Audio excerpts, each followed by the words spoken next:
what stands out to me? The whole thing, honestly, the whole process, every part of it stands out because none of it has been normal.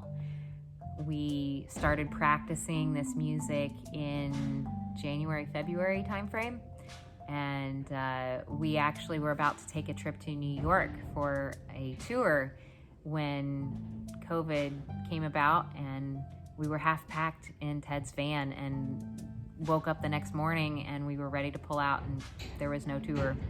So we stuck around for a couple days and practiced, and when we left, there was actually a moment when we got together with Nate and Amber Butler.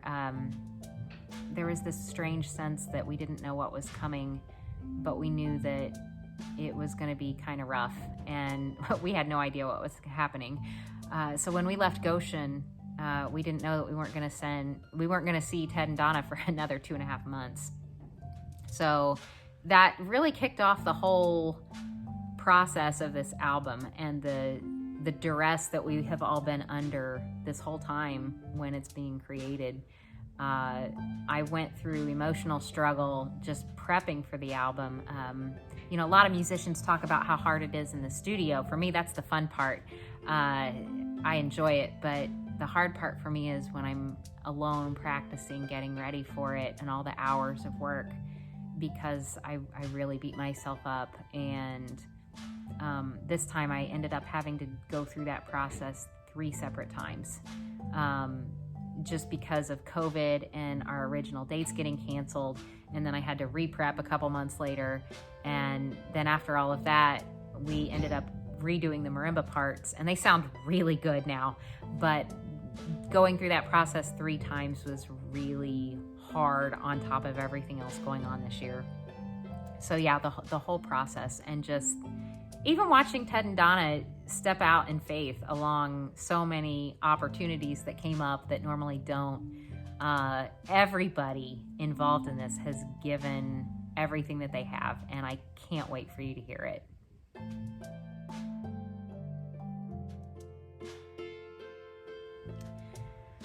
What's my favorite song? They're all my favorite song, of course. They all have stories. There's not a single one on this album that I don't enjoy. And you really ought to get yourself a ticket to the listening party. It's going to air on YouTube on November 21st, but the tickets are only available until November 1st on the Indiegogo campaign. Go get a ticket because we tell all the stories. But the one I will highlight is a song that it's not the most complicated I play on. I just do block chords through most of it. But There Is a Light is the title.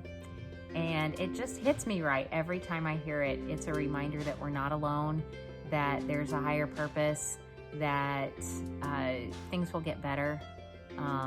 Keep going, take the next step, do the right thing, treat people well.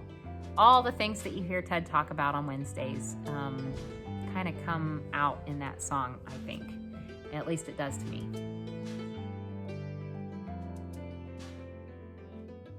Man, Donna gives me these open-ended questions. This is crazy. Hopefully I don't talk too long. Yeah, the inclusion that's happened in this album in particular. This is part of the 4 in 2 project. And when we all started this, actually this started way back in 2016 for me when Ted went viral. I didn't know who he was. And I was a fan at first. So when we all got to be friends and I went from seeing what he did to becoming a part of the music, that was a dream come true for me, really. Marimba is something that you typically just see in recital halls or in orchestras, maybe in marching band. And I always knew I wanted to do something different with it, but I didn't know what it looked like until I saw what Ted was doing on Hammered Dulcimer. So to become a part of what he's doing has been just above and beyond what I could have ever dreamed. And then this time around, really what mattered, what really sank in was when they surprised us by showing us the album cover and it said Ted Yoder Band on it. They didn't have to do that, but they did. They've included us so much in this process, and the fans have included us as well, and that's been just as exciting. going from fan to band member, I'm still a fan. And when I get on there, especially on Facebook Live or someplace like that, when we see all the live stream comments, people being accepting of us and welcoming us in to the group has just been really special. And y'all have just blessed us this year. It's been very challenging, but the music that you're about to hear is our gift back to you and a thank you. And yeah.